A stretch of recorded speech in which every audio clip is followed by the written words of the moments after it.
Kamusta mga lods? Andito tayo ngayon sa Taguig People's Market. Aba, bakit kamo? Wala lang. Alam nyo na nautusan lang tayong mamalengke? Ang saya, di ba? Matagal-tagal na rin tayong hindi nakakapamalengke. Madalas kasi dyan na lang kami bumibili sa Talipapa at isa pa, malalaki na ang mga anak ko kaya sila na ang madalas namimili.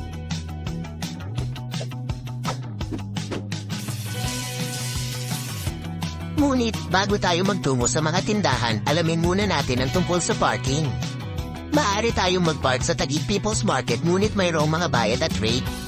Base sa kasalukuyang mga presyo, ang parking dito ay nagkakahalaga ng 5 pesos per 30 minutes para sa motorcycle o e-bike, 10 pesos per 30 minutes para sa mga tricycle at e-trike, at 15 pesos per 30 minutes para sa sedan o SUV.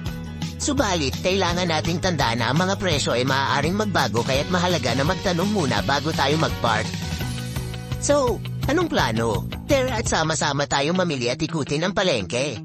Pero bago ang lahat, alam nyo na, kailangan natin ang listahan.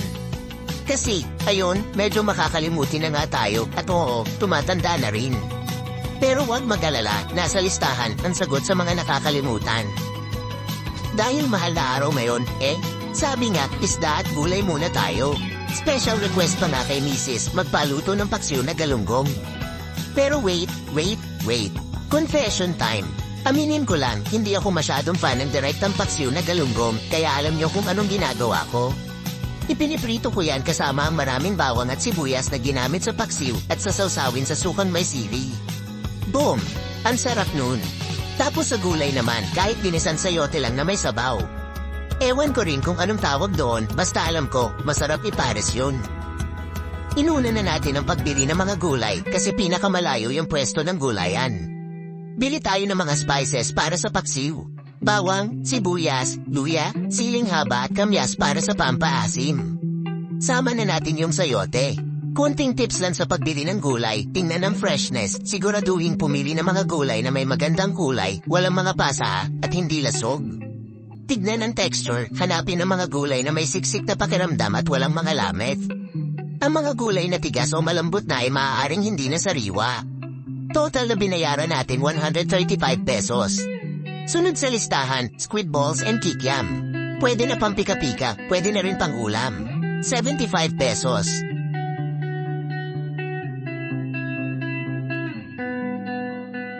Pagtalikod mo ito na ang giniling, pero eto ang twist, 1/4 lang para hindi maging puro sayote lang ang lasa ng gulay natin. Nagbayad tayo ng 85 pesos para sa giniling. At syempre, bili din tayo ng konting manok pang tinola, 2 pecho at 6 na wings yung iba, itago lang sa ref.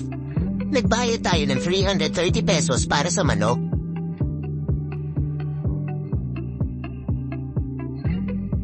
Last but not the least sa listahan, ang paborito kong isda, ang galunggong. Alam nyo ba, dati, tinatawag itong isda na mahihirap. Bakit kamo? Kasi dati, ito ang paboritong isda ng mga taong nasa mas mababang antas ng lipunan dahil ito ay murang-mura lang. Pero sabi nga, sa paglipas ng panahon, ang dating tinatawag na isda ng mahihirap ay biglang nagbago. Siguro bumaba ang supply o kaya nauubos na talaga ang galunggong. Kahit medyo nagmahal na ang presyo, bibili pa rin ako. Nagbayad tayo ng 240 pesos para sa 1 kilo. Grabe, parang mas mahal pa sa manok at baboy. Hanggang dito na lang po muna at sa mga kababayan ko, paalala lang po habang tayo ay namamalengke at namimili ng ating mga kinakailangan, huwag nating kalimutan ang halaga ng pagiging mapanuri at mapanatili ang kaayusan. Magpasalamat tayo sa mga serbisyong ibinibigay ng mga pamilihan tulad ng Taguig People's Market at tandaan natin na ang bawat pagbili ay isang suporta sa lokal na ekonomiya. Kaya't sa susunod na mamalengke, sama-sama tayo't mag-enjoy, magsaya at magbigay pugay sa mga produktong Pilipino. Maraming salamat at hanggang sa muli.